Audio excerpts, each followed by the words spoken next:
Good morning बच्चों इस समय जो हमारा चैप्टर चल रहा है वो चैप्टर चल रहा है न्यूक्लियाई का। और ये मेरा इसका 10वां वीडियो है। बच्चों आज के वीडियो में मैं आप सभी को पढ़ाऊंगा न्यूक्लियर फ्यूजन के बारे में बच्चों। और देखेंगे कि हमारा न्यूक्लियर फ्यूजन से किस तरीके से हमको एनर्जी मिलती है जो कि न्यूक्लियर फ्यूजन से कहीं ज्यादा होती है। बच्चों जैसा कि आप सभी लोग जानते हैं कि मेरे को एक चैनल मेरी बेटी वंशिका अग्रवाल ने बना करके दिया है जिसका नाम इसे रखा है मेरे पिताश्री की पाठशाला। और इस पाठशाला में मैं पढ़ा रहा हूं आप सभी को फिजिक्स, केमिस्ट्री एंड मैथ। तो बच्चों ज्यादा बातें न करते हुए मैं आज का टॉपिक स्टार्ट करता हूं। तो आज मेरे यूट्यूब चैनल मेरे पिताश्री के पाठशाला पे मेरे पापा आपको न्यूक्लियर फ्यूजन के बारे में बताएंगे। तो मैं जाती हूँ, मेरे पापा आपको पढ़ाएंगे। तो बच्चों हेडिंग डालिए न्यूक्लियर फ्यूजन।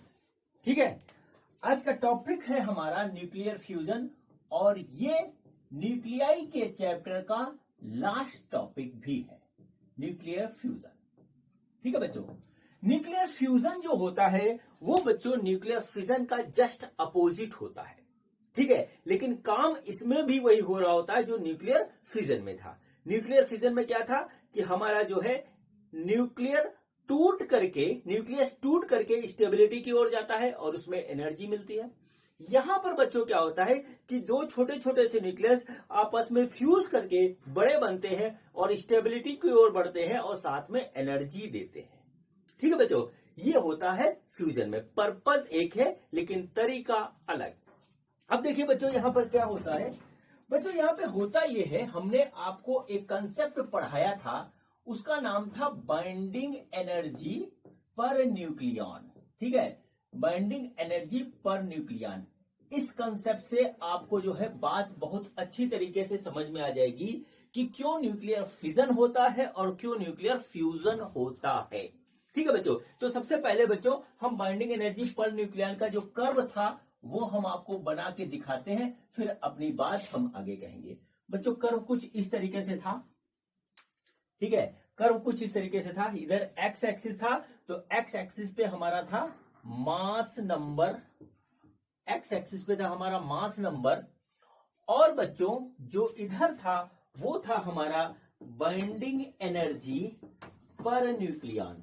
ठीक है, binding energy per nucleon Y axis पे कुछ इस तरीके से था। अब बच्चों इसमें क्या हुआ कि यहां पर ये कर्व कुछ इस तरीके से बना था। ठीक है बच्चों, एक कर्व कुछ इस तरीके से बना था।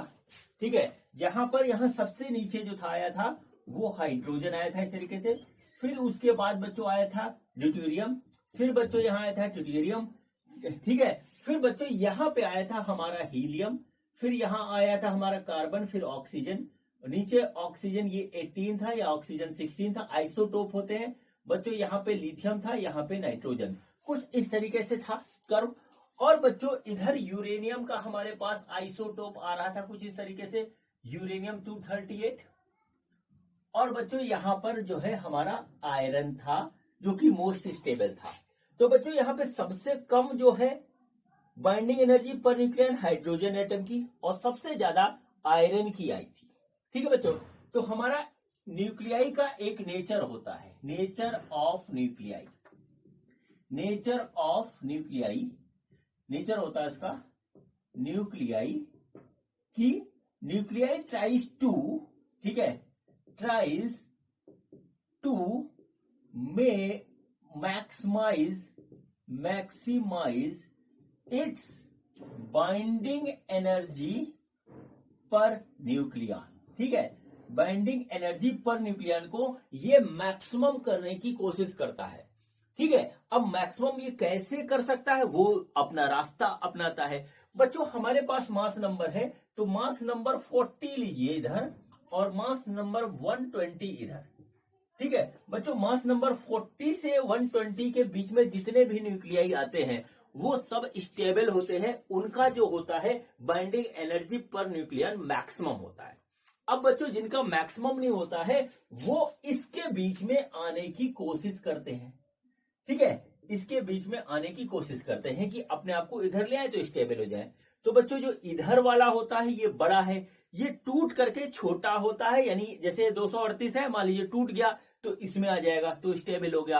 और इधर वाला छोटा न्यूक्लियाई है इसको 40 होना है, जैसे यहाँ मास नंबर 1 है, 2 है, 3 है, यहाँ हीलियम का 4 है, ऐसे सबका है, यहाँ 18 है, यहाँ 16 है, तो बच्चों ये 40 से कम है, तो ये आपस में मिलेगा तभी बच्चों इसका जो है 40 होगा, तो ये इधर आने की कोशिश करता है। ठीक है बच्चों, तो होता क्या है, होता ये है कि इधर वाला न्यूक्लियस फ्यूज होता है, फ्यूज होकर के इधर आता है, और इधर वाला फिजन में इधर आता है। कुल मिलाकर के सारे न्यूक्लियस जो हमारे 40 से कम मास नंबर रखते हैं वो हमारे फ्यूज होने की टेंडेंसी में रहते हैं। ठीक है, और ये बच्चों तभी हो पाता है जब उनको वैसी कंडीशन मिलती है, नॉर्मली ये नहीं हो पाएगा। ठीक है, नॉर्मली ये नहीं हो पाएगा, और बच्चों जब उसको वैसी कंडीशन मिलती है तो वो फ्यूज होके बड़ा न्यूक्लियस बनाते हैं और स्टेबल हो जाते हैं। ठीक है बच्चों, ये हमारा यहाँ पर है। और बच्चों सबसे ज्यादा टेंडेंसी होती है फ्यूज होने की, तो वो होती है बच्चों हमारी हाइड्रोजन की। क्यों? क्योंकि हाइड्रोजन जो होता है वो हमारा सबसे कम बाइंडिंग एनर्जी पर न्यूक्लियन लिए हुए है, इसलिए सबसे पहले यही फ्यूज होता है। और बच्चों इसमें हमको एनर्जी भी मिलती है, तो अभी मैं आपको बताऊंगा कि हमारा ये कैसे फ्यूज होता है और एनर्जी कैसे मिलती है। ठीक है, चलिए, तो कुल मिलाकर के यहाँ से इसको आप डिटेल में स्टडी करिएगा अपनी बुक से, और इसका मैंने एक सेपरेट वीडियो बनाया है, उसको देख लीजिएगा, आपको पूरा कंसेप्ट क्लियर हो जाएगा। अब बच्चों चलिए बात करते हैं कि हमारा न्यूक्लियर फ्यूजन जो है क्या है। ठीक है, तो बच्चों न्यूक्लियर फ्यूजन एक ऐसा प्रोसेस है जिस प्रोसेस में दो लाइट न्यूक्लियाई फ्यूज करके एक बड़ा न्यूक्लियाई और स्टेबल बनाते हैं, और उसमें हमको मिलती है ह्यूज अमाउंट ऑफ एनर्जी। ठीक है, तो बच्चों यहाँ पे नोट कर लीजिए, nuclear fusion is a process in which two or more light nuclei fuse under certain condition,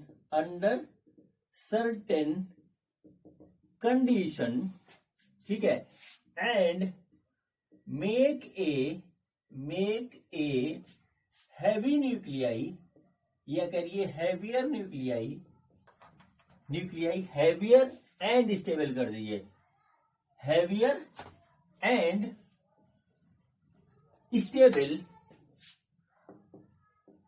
stable nuclei and produce a huge amount of energy। ये बच्चों हमारे पास जो है, ये हमारा इसकी डिफिनेशन है कि दो लाइट न्यूक्लियाई होते हैं, वो एक सर्टेन कंडीशन के अंदर फ्यूज होते हैं, और फ्यूज होकर के एक स्टेबल और थोड़ा सा बड़ा न्यूक्लियाई बनाते हैं, और इस पूरे प्रोसेस में हमारा बहुत बड़ी एनर्जी जो है प्रोड्यूस होती है।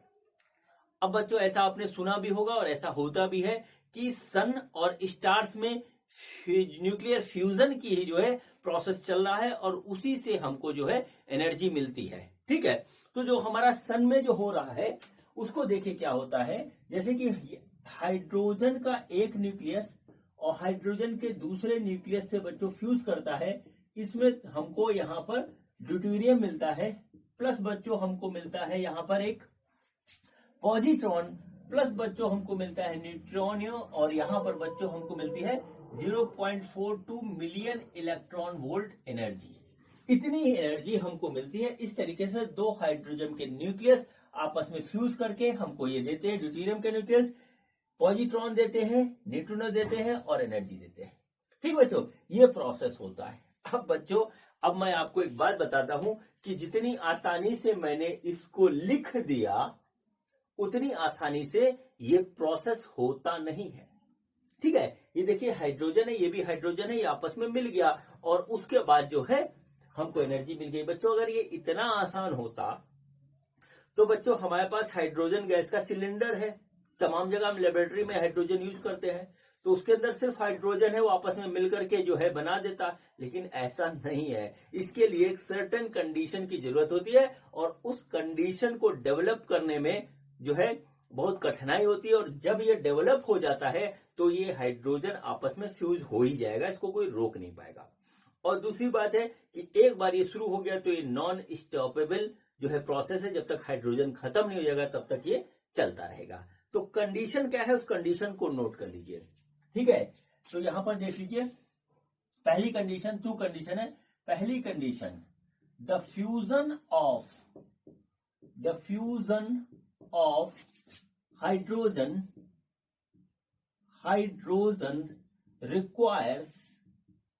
requires a very high temperature, ये पहली शर्त है। लगभग 10 to the power 8 K से 10 to the power 9 K के बीच की जो है हमको टेम्परेचर चाहिए, तभी ये प्रोसेस अकर होगा। पहली कंडीशन, सबसे इंपॉर्टेंट कंडीशन। दूसरी क्या होती है बच्चों, दूसरी कंडीशन है देयर शुड बी, ठीक है, high density of hydrogen gas. ठीक है, there should be high density of hydrogen gas. ये बच्चों हमारा जो है 2 कंडीशन है। ठीक है, पहली मैं आपको ये बाद में समझाऊंगा ये क्यों जरूरत है, इसको समझाता हूं पहले कि ये क्या होता है। क्या, जब हमारे पास हाइड्रोजन गैस ज्यादा होगा, खूब ढेर सारा होगा, तो बच्चों उनके बीच में आपस में कोलिजन जो है ज्यादा होगा, यानी कि उनका जो है फ्यूज होने के चांसेस बहुत ज्यादा बढ़ जाएंगे। इसलिए जो है हाई डेंसिटी होनी चाहिए, या हम कहें कि हाई प्रेशर होना चाहिए गैस का, तब हमारे पास ये रहेगा। मान लीजिए प्रेशर नहीं है, बहुत दूर दूर तक है हमारे हाइड्रोजन, तो टेम्परेचर होने का उतना इफेक्ट नहीं पड़ेगा। ठीक है, तो पहला काम तो यहाँ पे ये होता है। अब बच्चों आते हैं दूसरी बात पे कि आखिर हमारा जो है, आखिर बच्चों हमारा हाई टेम्परेचर की जरूरत क्यों है। डेंसिटी तो आपको समझ आ गई, हाई टेम्परेचर की जरूरत क्यों है। अब बच्चों यहां पर देखिए, हाइड्रोजन का न्यूक्लियस बच्चों, हाइड्रोजन के न्यूक्लियस से हमारा जो है फ्यूज होता है। ठीक है बच्चों, न्यूक्लियस में क्या होता है कि इसके ऊपर पॉजिटिव चार्ज है, इसके ऊपर पॉजिटिव चार्ज है, क्योंकि हमने इलेक्ट्रॉन निकाल दिया तभी न्यूक्लियस बचेगा हमारा। ठीक है, अब बच्चों क्या करते हैं कि इसको जो है, एक को हम रोकते हैं और इसको इसके पास लाते हैं, यानी कि बहुत ज्यादा हाई काइनेटिक एनर्जी से इसके ऊपर इसको स्ट्राइक कराते हैं। तो जब करीब जाता है तो आपस में जाता है चिपक, फ्यूज हो जाता है, और यहां पर बच्चों हमको दे देता है H12, और फिर इसका फिर से फ्यूजन होता है। यह पूरा प्रोसेस है। ठीक है, हमने लिख तो दिया। अब देखिए इसमें प्रॉब्लम क्या आती है। ठीक है, जो प्रॉब्लम आती है वो बताता हूं, और फिर इस पर वो पूरा प्रोसेस बताता हूं कि कहां से स्टार्ट होता है। बच्चों ये भी पॉजिटिव है, ये भी पॉजिटिव है, तो इसमें सबसे पहले लगेगा फोर्स ऑफ रिपल्सन। तो ये तो हमारा करीब आएगा नहीं, पहली बात। मान लीजिए आपने कहीं से इसको बना लिया, ये पहली बात तो करीब नहीं आएगा। ठीक है, दूसरी चीज, आप इनके बीच में जितना भी फोर्स ऑफ रिपल्सन है, उससे ज्यादा धक्के से या उससे ज्यादा फोर्स से आप जब इसको दोगे, आगे की ओर फेंकोगे, तभी ये आपस में चिपकेगा, तभी आपस में फ्यूज होगा।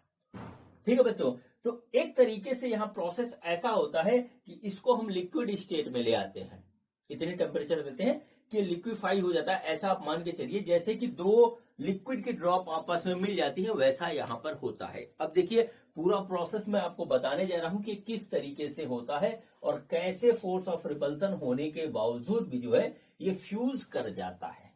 ठीक है, वो देखिएगा। देखिए क्या होता है, आपके पास क्या है, हाइड्रोजन गैस। देखिए टेम्परेचर की जरूरत क्यों है, हाई टेम्परेचर, वो मैं बताने जा रहा हूं। हाइड्रोजन गैस है, ठीक है, हाइड्रोजन गैस बच्चों होता है H2। बात को समझिएगा, हाइड्रोजन गैस होता है H2, 2 molecules of hydrogen, sorry 2 atoms of hydrogen, hydrogen के आपस में मिल करके जो है हाइड्रोजन मॉलिक्यूल बना रहे हैं। हमारे पास हाइड्रोजन इस फॉर्म में है, पहली प्रॉब्लम। यानी कि हमारे पास हाइड्रोजन कुछ इस तरीके से, ठीक है। अब ये अपने आप तो टूटने से रहा कि इसका कोवेलेंट बॉन्ड अपने आप टूट जाएगा, तो सबसे पहले हम इसको देते हैं हीट। तो ये हीट से हाइड्रोजन और हाइड्रोजन में अलग अलग जाता है। पहली बात तो ये आप सुन लीजिए, ठीक है। एक इलेक्ट्रॉन इसके पास और एक इलेक्ट्रॉन इसके पास, इस तरीके से हो गया। आप ये समझ लीजिए इन्होंने जो कोवेलेंट बनाया था वो टूट गया। तो बच्चों पहली एनर्जी तो हमारी यहां पे जाती है। अब बच्चों क्या हुआ, ये जो हमारे पास था वो कुछ हमको इस तरीके से फाइंड आउट हुआ। ये देखिए, ये हमारे पास न्यूक्लियस है हाइड्रोजन का और ये इसमें इलेक्ट्रॉन ऐसे से घूम रहा है। ये हमारे पास हाइड्रोजन का न्यूक्लियस और ये इलेक्ट्रॉन इसमें ऐसे से घूम रहा है। अब बच्चों यदि करीब आएगा तो पहले इलेक्ट्रॉन फिर से बना देगा। तो न्यूक्लियस को हमें करीब लाना है। तो न्यूक्लियस को करीब लाने के लिए क्या किया जाता है कि पहले तो इसका न्यूक्लियस निकालो। तो न्यूक्लियस निकालने के लिए क्या होता है, यहां से इलेक्ट्रॉन हटाओ। अब इलेक्ट्रॉन इससे बंधा हुआ है फोर्स ऑफ अट्रैक्शन के कारण। तो बच्चों हम इलेक्ट्रॉन को एनर्जी देते हैं। जब इसको एनर्जी देते हैं तो इलेक्ट्रॉन यहां से भागता है। ठीक है, इलेक्ट्रॉन भागता है। तो इलेक्ट्रॉन भाग करके जाए कहां, क्योंकि ये प्रक्रिया तो हो रही है सन पे, वहां तो कोई ऐसी चीज है नहीं कि जो है ये चला जाएगा। तो क्या होता है, यहां पर इलेक्ट्रॉन इससे जो है अलग हो जाता है, लेकिन रहता वही है। तो वहां पे बन जाता है इलेक्ट्रॉन क्लाउड। ठीक है, इलेक्ट्रॉन क्लाउड बन जाता है। तो क्या हुआ, देखिए ये अंदर का जो है पॉजिटिव इधर निकल गया और इसका पॉजिटिव इधर आ गया। ये हो गया हाइड्रोजन न्यूक्लियस। और बच्चों यहां इलेक्ट्रॉन इसके चारों तरफ है। अब बच्चों क्या होता है कि ये जो है इलेक्ट्रॉन का क्लाउड जो इसके चारों तरफ बना है, ये यहां पे नहीं आ सकता क्योंकि टेम्परेचर हाई है। हाई टेम्परेचर के कारण इलेक्ट्रॉन की एनर्जी ज्यादा है, तो फोर्स ऑफ अट्रैक्शन उसकी तुलना में कम हो जाता। तो ये दूर तो चला जाता, लेकिन जाए कहां, तो रहता इसी के अड़ोस पड़ोस है, हाई टेम्परेचर के कारण। तो देखिए पहला हाई टेम्परेचर इसको तोड़ने के लिए काम आया और दूसरा ये हुआ इलेक्ट्रॉन को बाहर निकालने के लिए। अब देखिए फिर उसके बाद क्या होता है, अब बच्चों ये करीब आने लगते हैं, क्योंकि देखिए हाई टेम्परेचर में क्या होता है, वाइब्रेशन बहुत फास्ट होता है। तो क्या होता है, मूव होके एक दूसरे के करीब आते हैं। तो जब ये करीब आते हैं, ऐसे आने लगते हैं, तो बच्चों क्या होता है, इनके बीच का आता है फोर्स ऑफ रिपल्सन। क्या आता है, फोर्स ऑफ रिपल्सन आता है। ये लगेगा, ठीक है, लेकिन टेम्परेचर हाई है तो ये फिर आगे जाएगा। मतलब फोर्स ऑफ रिपल्सन जो होता है, फोर्स ऑफ रिपल्सन का जितना जो इफेक्ट होता है वो हाई टेम्परेचर उसको दबा देता है। ठीक है, और ये और करीब आता है और करीब आता है वाइब्रेशन करते करते। और बच्चों जब ये हमारा 1 से लेकर के 3 फर्मी के बीच में आ जाता है, तो बच्चों क्या होता है, यहां पर एक नया फोर्स डेवलप हो जाता है और वो फोर्स होता है बच्चों न्यूक्लियर फोर्स। न्यूक्लियर फोर्स का मेरा सेकेंड वीडियो है न्यूक्लियर में, मैंने आपको बताया है। वहां मैंने आपसे कहा था कि जैसे सपोज करिए कोई न्यूक्लियस है हमारे पास जिसमें 10 प्रोटॉन है।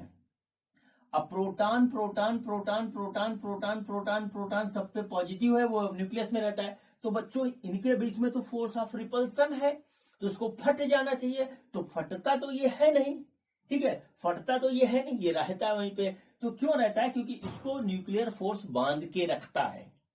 ठीक है, न्यूक्लियर फोर्स इसको बांध के रखता है, इस वजह से रखता है। ये कब डेवलप होता है, जब बच्चों हमारा प्रोटॉन प्रोटॉन न्यूट्रॉन प्रोटॉन और प्रोटॉन, जैसे neutron proton proton neutron proton और न्यूट्रॉन न्यूट्रॉन आपस में 1 से लेकर के 3 फर्मी तक होता है।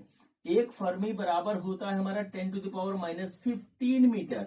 जब इतना करीब हो जाता है तो यहां पर एक नया फोर्स डेवलप हो जाता है, वो होता है बच्चों न्यूक्लियर फोर्स। और न्यूक्लियर फोर्स जो होता है ये फोर्स ऑफ अट्रैक्शन ही होता है, फोर्स ऑफ अट्रैक्शन ही होता है। उस कंडीशन में ये आया करीब और फिर मिल गया, अब ये जा नहीं पाएगा। तो ऐसी कंडीशन में क्या होता है, ये दोनों मिल जाते हैं। ठीक है, जब ये दोनों मिलते हैं बच्चों, जब ये दोनों मिल जाते हैं तो उसके बाद जो है यहां पर ये और यहां पर ये मिल गया, और जो इलेक्ट्रॉन का क्लाउड बना हुआ था चारों तरफ, ये इन दोनों को ऐसे घेर लेता है। ठीक है, इन दोनों को ऐसे घेर लेता है। अब ये बच्चों अलग नहीं हो सकता। अब कंडीशन ये हो गई कि अब ये अलग नहीं हो सकता, क्योंकि मिल गई। अब अलग करने के लिए और ज्यादा एनर्जी की जरूरत पड़ेगी, उतनी एनर्जी हम दे नहीं पाएंगे। तो कुल मिलाकर के क्या हुआ, यहां पर अंदर एक प्रोटॉन और एक प्रोटॉन ऐसे आ गया, और इसको चारों तरफ इलेक्ट्रॉन आ गया। ठीक है, अब 2 प्रोटॉन हो गया। अब यहीं पर एक प्रोसेस और होता है कि इसमें से एक प्रोटॉन जो होता है हमारा, एक प्रोटॉन वो बच्चों हमारा न्यूट्रॉन में बदल जाता है, प्लस इसमें से एक पॉजिट्रॉन निकलता है, प्लस निकलता है न्यूट्रिनो, और प्लस निकलती है एनर्जी, जो मैंने यहां पे आपको लिख के दिखाई कि हाइड्रोजन से हाइड्रोजन न्यूक्लियस मिला, यहाँ पे ये बन गया। और बच्चों यहां से जब हमारा एक प्रोटॉन न्यूट्रॉन में बदलता है, फिर उसके बाद एक पॉजिट्रॉन निकलता है और फिर न्यूट्रॉन निकलता है, फिर एनर्जी निकलती है। और बच्चों यहाँ पर ये 2 हो जाता है, ये 1 हो जाता है। 2 वाला एक प्रोटॉन एक न्यूट्रॉन, ये हमारा एक प्रोटॉन बता रहा है। तो इस तरीके से बच्चों हमारा ये प्रोसेस स्टार्ट होता है। ठीक है। और बच्चों इसमें होता क्या है, होता यह है कि ये एनर्जी जो होती है बहुत ज्यादा होती है। एक बार ये प्रोसेस शुरू हो गया और वहां पे हाइड्रोजन बहुत ज्यादा है, तो फिर क्या होता है बच्चों, ये प्रोसेस नहीं रुकता है, क्योंकि हाई टेम्परेचर फिर मिलता जाता है उसको और हाइड्रोजन फ्यूज होता जाता है, हीलियम बनाता जाता है। ठीक है। और फिर वो प्रोसेस हमारा चलता ही रहता है, जैसा सन के ऊपर हो रहा है। वहां पे जितना हाइड्रोजन गैस है वो जब तक खत्म नहीं हो जाएगा तब तक ये प्रोसेस चलता रहेगा, क्योंकि टेम्परेचर सफिशियंट वहां पे सन के अंदर है। इसलिए हाई टेम्परेचर हमें फ्यूजन में जरूरत पड़ती है। ठीक है, ये हो गया।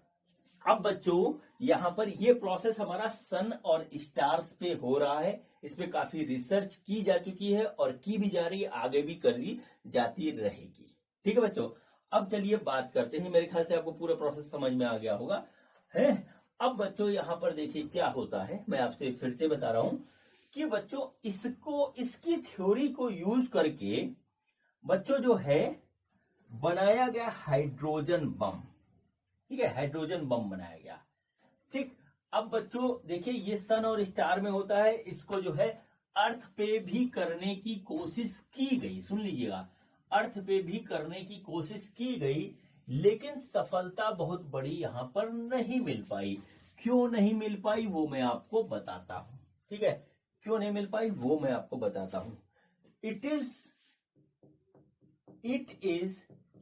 वेरी डिफिकल्ट टू मेंटेन, या मेंटेन ना लिखें, to create such a high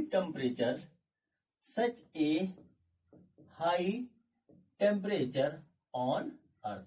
ये सबसे बड़ी प्रॉब्लम है कि अर्थ के ऊपर हम इतनी बड़ी एनर्जी, इतने बड़ा टेम्परेचर डेवलप नहीं कर सकते। ठीक है बच्चों, यहां पर एक बात आ गई। अब मान लीजिए कुछ प्रोसेस है, जैसे हम न्यूक्लियर बम को फोड़ करके टेम्परेचर इंक्रीज कर दें। ठीक है, हमने मान लीजिए कर लिया। ठीक, तो क्या होता है यहां पर, if such temperature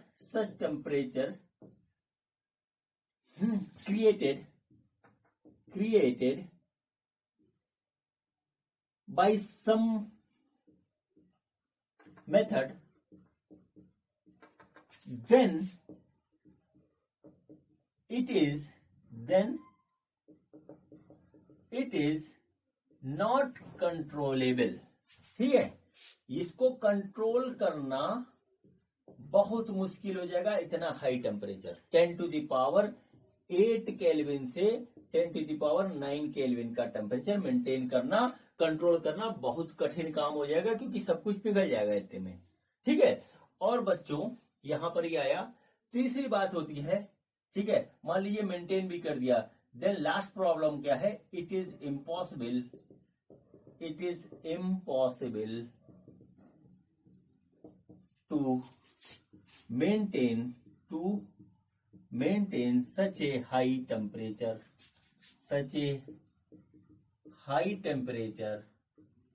for a long time। ठीक है, फॉर ए लॉन्ग टाइम। ये हो गया, मान लीजिए हमने क्रिएट कर लिया, कंट्रोल भी कर लिया, लेकिन हाई टेम्परेचर हम इतनी देर तक कैसे मेंटेन करेंगे। ठीक है, ये यहाँ पे आते, क्योंकि ज्यादा ये रहेगा तो इसका हीट चारों तरफ फैलेगी तो सब चीज खत्म होना शुरू हो जाएगा। ये होता है। अब बच्चों उसके बावजूद भी जो है हाइड्रोजन बम बनाया गया। तो हाइड्रोजन बम में क्या होता है कि हाइड्रोजन हमारी लिमिटेड रहती है, तो वो बम की तरह थोड़ी देर काम करता है फिर रुक जाता है, लेकिन उसकी एनर्जी बहुत ज्यादा होती है। तो हाइड्रोजन बम में हमारी जो है टेम्परेचर कैसे मिलता है वो मैं आपको बता देता हूं। In hydrogen bomb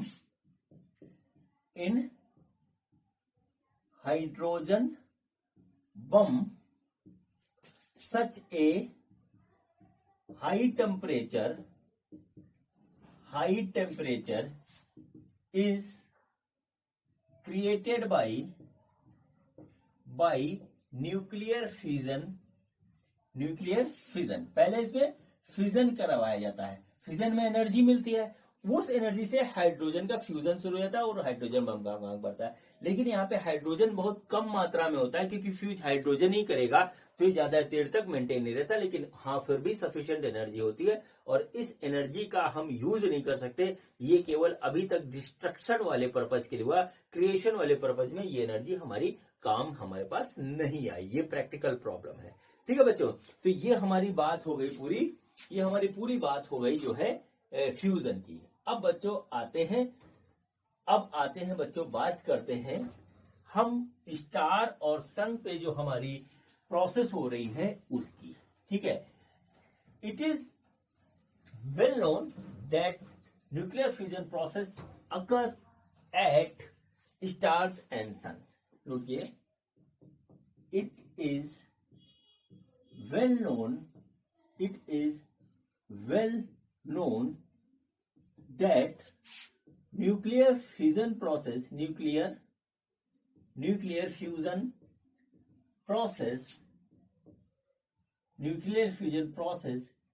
is occurring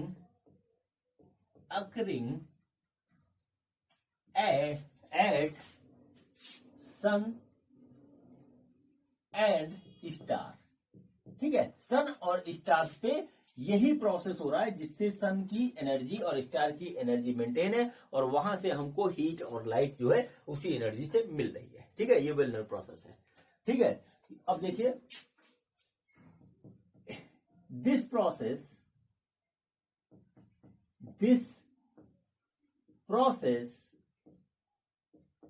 is occurring in 2 ways।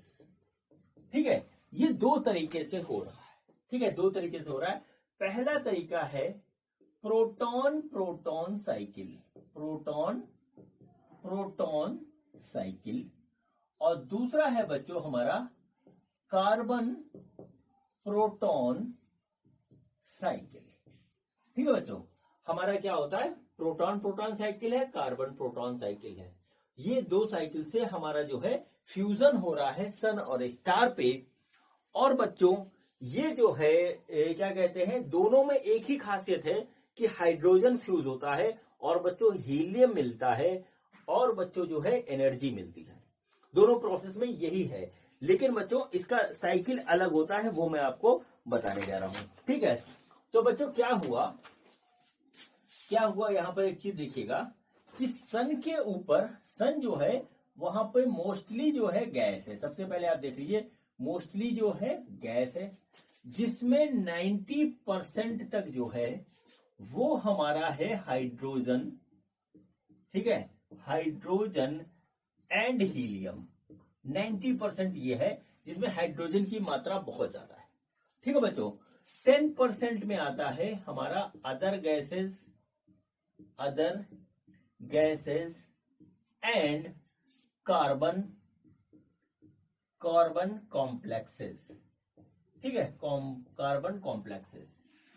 ये अभी तक नहीं समझ में आया किसी के भी कि कार्बन कॉम्प्लेक्स हमारा जो है सन के ऊपर या स्टार में कहां है और वो क्या कर रहा है, लेकिन ये ऐसा होता है, इसको नोट कर लीजिए। अब बच्चों इसी कार्बन कॉम्प्लेक्सेस से हमारी जो है कार्बन नाइट्रोजन होता है, सॉरी मैं गलत लिख गया, कार्बन नाइट्रोजन साइकिल बनती है। कार्बन नाइट्रोजन साइकिल जो है वो हमारी बनती है और यहां बनता है हमारा प्रोटॉन साइकिल। ठीक, तो बच्चों सबसे पहले हम देखते हैं कि हमारा प्रोटॉन साइकिल क्या है और इसमें हमारा जो है हमको किस तरीके से मिलता है हीलियम और एनर्जी। सबसे पहले हम देखते हैं, तो बच्चों यहां पर लिखिए प्रोटॉन साइकिल, और ये बच्चों इसमें जो है वो हमारा इंपॉर्टेंट है, एग्जामिनेशन में इसकी इक्वेशन लिखने को आती है। ठीक है, प्रोटॉन साइकिल। ठीक है, देखिए क्या होता है इसमें बच्चों, हमारे पास एक प्रोटॉन है, इस तरीके से हाइड्रोजन का न्यूक्लियस, इस तरीके से ये आपस में जो है फ्यूज होता है। और बच्चों हमको यहां पर मिलता क्या है, हमको यहां पे मिलता है एक ड्यूटेरियम एक पॉजिट्रॉन और plus neutrino plus 0.42 million electron volt energy. ठीक है बच्चों, ये पॉजिट्रॉन जो होता है ये इलेक्ट्रॉन का एंटी पार्टिकल है। इलेक्ट्रॉन के ऊपर जितना माइनस चार्ज है उतना इसके ऊपर पॉजिटिव चार्ज है। तो बच्चों क्या होता है, ये देखिए न्यूक्लियस है, इससे इलेक्ट्रॉन इसके पड़ोस में रहता है, ये मैं भी आपको बता चुका हूं। तो बच्चों उस इलेक्ट्रॉन से ये वाला पॉजिट्रॉन जो है कंबाइन हो जाता है, फ्यूज हो जाता है। तो बच्चों उसके बाद क्या प्रोसेस होता है, उसके बाद होता है पॉजिट्रॉन प्लस इलेक्ट्रॉन, और बच्चों ये हमको देता है गामा रेडिएशन। दो गामा रेडिएशन मिलते हैं अपोजिट डायरेक्शन में मोमेंटम कंजर्व करने के लिए। ठीक है, ये हो गया। और प्लस बच्चों इसमें हमको मिलती है एनर्जी जो कि होती है 1.02 मिलियन इलेक्ट्रॉन वोल्ट। ठीक है बच्चों, अब देखिए क्या होता है, ये हमारे पास बन गया। अब ये अपना काम करेगा, ये हमारे पास बन गया इस तरीके से। हाइड्रोजन न्यूक्लियस की वहां कमी नहीं है, तो बच्चों दूसरा हाइड्रोजन न्यूक्लियस मिलता है हमको। और बच्चों फिर क्या होता है यहां पर कि ये हाइड्रोजन न्यूक्लियस ये हमारा इस तरीके से फ्यूज होता है फिर से ड्यूटेरियम के साथ, और बच्चों हमको मिलता है यहाँ हीलियम का आइसोटोप, और ये अनस्टेबल आइसोटोप होता है।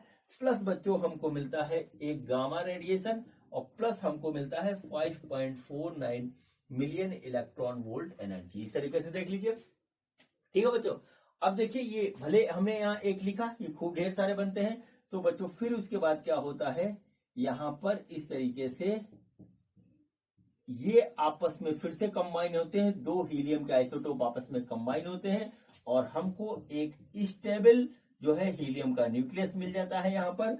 और बच्चों प्लस हमको हाइड्रोजन के दो न्यूक्लियस मिलते हैं, और इसमें जो है मिलती है हमको इतनी एनर्जी इसके अंदर। ठीक है बच्चों, ये पूरा प्रोसेस होता है, ये पूरा साइकिल है जो कि हमारा स्टार्ट होता है हाइड्रोजन के फ्यूजन से, और बच्चों फिर लास्ट में हीलियम के दो अनस्टेबल आइसोटोप आपस में जो है फ्यूज होते हैं, हमको स्टेबल हीलियम न्यूक्लियस देते हैं, प्लस प्रोटॉन निकलता है।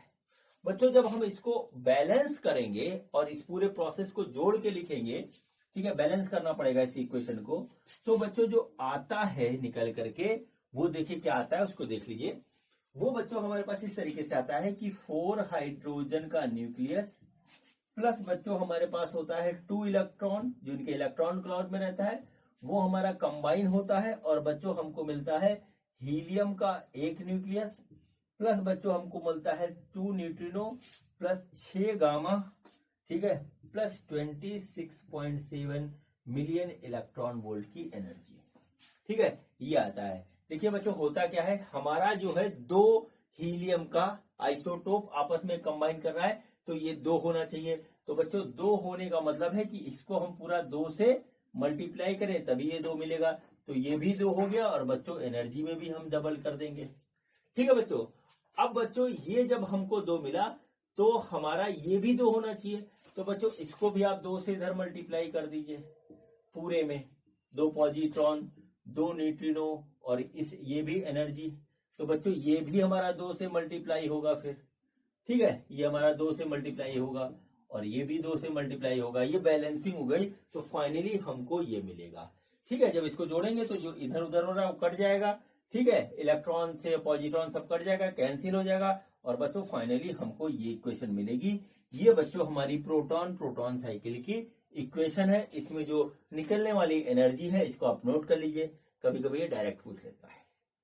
ठीक है, अगर आप इसके हर स्टेप को ध्यान रखोगे तो इतने ही सीमे से बहुत से क्वेश्चन बनते हैं और पूछे जाते हैं। जिसको पता होता है वो कर देता है, जिसको नहीं पता होता है वो नहीं कर पाता है। ठीक है, अब इसको देख लीजिए कि हमारा 4 हाइड्रोजन एटम का न्यूक्लियस वो आपस में फ्यूज हुआ, इलेक्ट्रॉन इसके पड़ोस में था, उस इलेक्ट्रॉन का भी इसमें कंजप्शन हुआ, और बच्चों उससे हीलियम का हमें मिला न्यूक्लियस, और बच्चों 2 न्यूट्रॉन मिले, 6 गामा रेडिएशन मिला, और इतनी एनर्जी मिली। ये एनर्जी बहुत ज्यादा है, अभी लास्ट में बताऊंगा आपको कि कैसे ज्यादा है।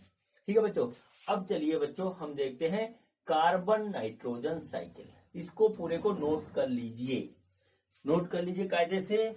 ये जितनी भी फिजिक्स की बुक्स है सब में ये लिखा हुआ है, और ऐसे ही लिखा हुआ है जैसे मैंने आपको बताया।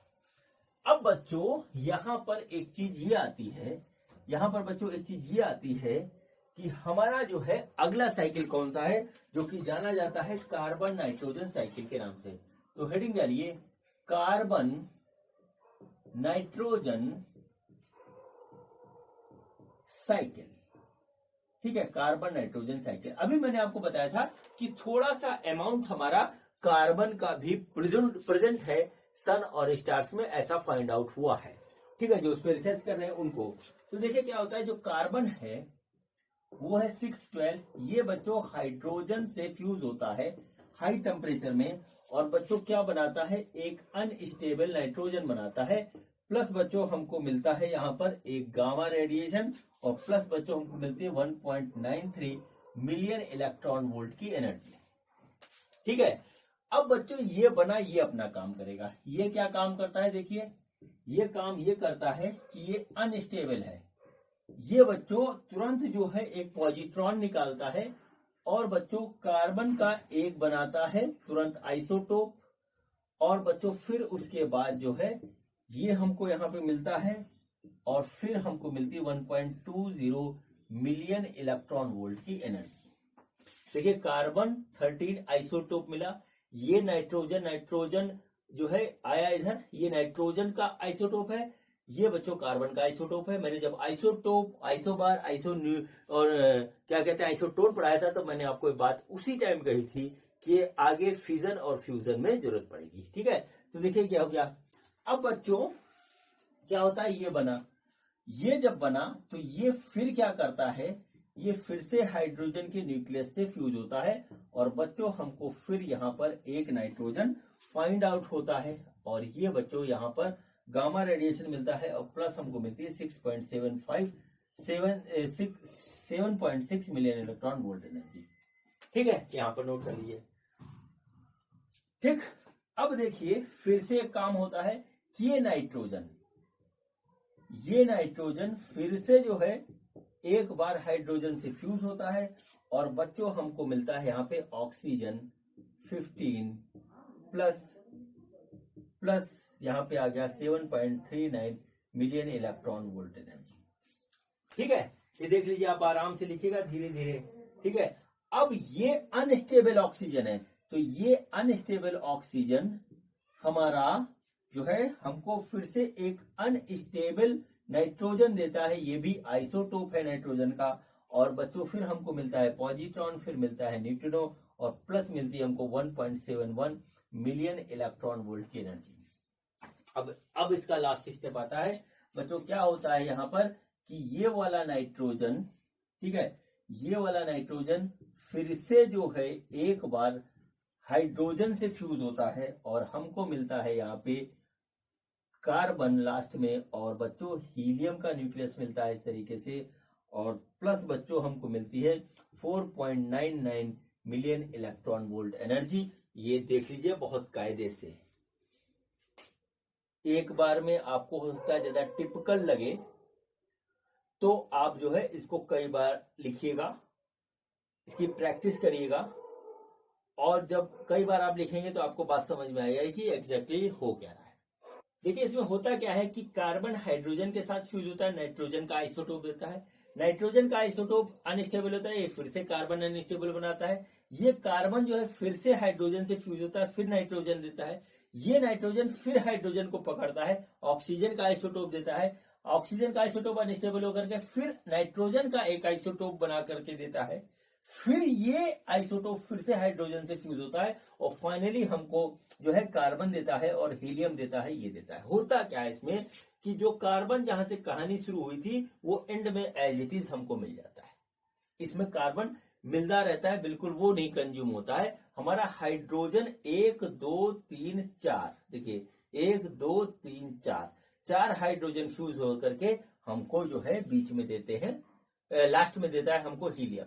अब होता क्या है बच्चों यहाँ पे कि नाइट्रोजन और ऑक्सीजन इसमें इंटरमीडिएट प्रोडक्ट हैं, जो वही बनते हैं वही कंज्यूम हो जाते हैं। वो बच्चों हमारा स्टार्टिंग में ना तो रहते हैं कहीं और ना लास्ट में हमको कहीं मिलते हैं। स्टार्टिंग में हमारा कार्बन और हाइड्रोजन है, और कार्बन हमको मिल जाता है, हीलियम हमको फाइनल प्रोडक्ट में मिलता है। बच्चों जब इसको हम बैलेंस करके इस इक्वेशन को दोबारा लिखते हैं बच्चों, बिल्कुल जोड़ करके, तो देखिए कैसी इक्वेशन बनती है वो मैं आपके सामने लिख रहा हूं। वो हमारे सामने बनती है 12 कार्बन, ये कार्बन 4 हाइड्रोजन इस तरीके से, और बच्चों हमको यहाँ पे मिला हीलियम, और प्लस बच्चों हमको मिलता है कार्बन इस तरीके से, ठीक है, प्लस बच्चों हमको मिलता है 2 पॉजिट्रॉन, और प्लस हमको मिलता है यहाँ पे 2 न्यूट्रिनो, और प्लस हमको मिलती है 24.8 मिलियन इलेक्ट्रॉन वोल्ट एनर्जी। देख लीजिए, ये फिर से उसको बहुत कायदे से आप समझ लीजिए। देखिए हमारा कार्बन और हाइड्रोजन फ्यूज हो रहा है, बीच में नाइट्रोजन ऑक्सीजन बनता है, मानते हैं, लेकिन वो हमारा शुरुआत में नहीं है, एंड में नहीं है, बीच में बनता है। स्टार्टिंग में कार्बन है, हाइड्रोजन है, हाइड्रोजन का न्यूक्लियस है, ये आपस में फ्यूज होता है हाई टेम्परेचर में, तो हमको हीलियम मिलता है, कार्बन मिलता है। कार्बन कंजर्व रहता है, कार्बन फिर से अवेलेबल है हमारे पास फर्दर फ्यूजन कराने के लिए, और बच्चों 2 पॉजिट्रॉन मिलते हैं, 2 न्यूट्रिनो मिलते हैं, और उसके बाद 24.8 मिलियन इलेक्ट्रॉन वोल्ट एनर्जी मिलती है। ठीक है बच्चों, अब इसका कंपैरिजन बच्चों मैं प्रोटॉन प्रोटॉन साइकिल से करूंगा, तो देखिए कुछ इस तरीके की कहानी आएगी इसमें, कि ये हमारा हो गया इस तरीके से +2 इलेक्ट्रॉन, और हमको मिलेगा हीलियम, और प्लस बच्चों हमको मिल रहा है 2 न्यूट्रिनो, प्लस बच्चों 6 gamma, plus 24.7 million 26.7 million electron volt energy. ठीक है, ये बच्चों इक्वेशन है, ये प्रोटॉन प्रोटॉन साइकिल जो इससे पहले बताई थी वो है, ये कार्बन नाइट्रोजन साइकिल की जो है हमारी इक्वेशन है। यहां पर एक चीज आप कॉमन देखिए कि हमारे 4 हाइड्रोजन के न्यूक्लियस आपस में फ्यूज हो रहे हैं हाई टेम्परेचर हाई प्रेशर में, और मिल रहा है हमको हीलियम। यहां पर भी यही काम हो रहा है कि 4 हाइड्रोजन जो है आपस में फ्यूज हो रहे हैं और मिल रहा है हमको हीलियम। बाकी एनर्जी और पार्टिकल की बात अलग है। ठीक है बच्चों, तो यही हमारा है, और दोनों में निकलने वाली एनर्जी भी लगभग लगभग सेम होती है, इसमें कम है, ठीक है, इसमें ज्यादा है, लेकिन इसमें लगभग लगभग आप कह सकते हैं कि बराबर ही एनर्जी मिलती है। दोनों ही प्रोसेस से हमारा जो है सन और स्टार में जो है हो रहा है फ्यूजन। ठीक है बच्चों, ये हमारी कहानी यहां पर आकर के कंप्लीट होती है। इसको नोट कर लीजिए, ठीक है, इसको नोट कर लीजिए। बताने के लिए तो इसमें बहुत कुछ है, लेकिन इतनी बात जो मैंने बताई यही आपके लिए एग्जामिनेशन के लिए सफिशिएंट है। अब बच्चों लास्ट पॉइंट आता है यहां पर कि जो है न्यूक्लियर फिजन में भी हमको मिलता है एनर्जी, और न्यूक्लियर फ्यूजन में भी मिलता है, ये लास्ट पॉइंट है। तो बच्चों सवाल यहां पे ये पैदा होता है कि वो कौन सा प्रोसेस है जिसमें हमको ज्यादा, ठीक है, ज्यादा एनर्जी मिल रही है, ये क्वेश्चन भी पूछा जाता है। तो बच्चों आप यहां पर नोट कर लीजिए, यहां पर आप नोट कर लीजिए जो मैं आपको बताने जा रहा हूं। पहले क्वेश्चन नोट करिए। क्वेश्चन ये है, in which process we get more energy. ये क्वेश्चन है बच्चों। इसमें क्या हुआ बच्चों, कौन सा प्रोसेस, न्यूक्लियर फिजन, सबसे पहले फिजन नोट करिए, और न्यूक्लियर फ्यूजन। ठीक है, न्यूक्लियर फ्यूजन। ये पूछा जा रहा है कि किसमें आपको ज्यादा एनर्जी मिलती है, ये पूछा जा रहा है। तो बच्चों चलिए थोड़ा फिजन का एक लिखते हैं कहानी, फिर देखिए। हमारे कोर्स में जो है हम उसी की बात करते हैं। यूरेनियम 235 का फिजन हुआ, तो बच्चों इसने हमको कितनी एनर्जी दी थी, near about 200 million electron volt. ठीक है, ये दी थी। और बच्चों यहाँ पे हाइड्रोजन का फ्यूजन हो रहा है, 4 हाइड्रोजन का, तो बच्चों वो हमको दे रहा है 26.7 मिलियन इलेक्ट्रॉन वोल्ट एनर्जी। ठीक है, अब बच्चों इसको देखने से ऐसा लगता है कि हमारा फिजन में ज्यादा जो है एनर्जी मिल रही है, इसमें कम मिल रही है। देखने में ऐसा लगता है, लेकिन होता कुछ और है। जो एनर्जी हमारी कैलकुलेट होती है वो बच्चों होती है एनर्जी, वो होती है हमारी एनर्जी रिलीज्ड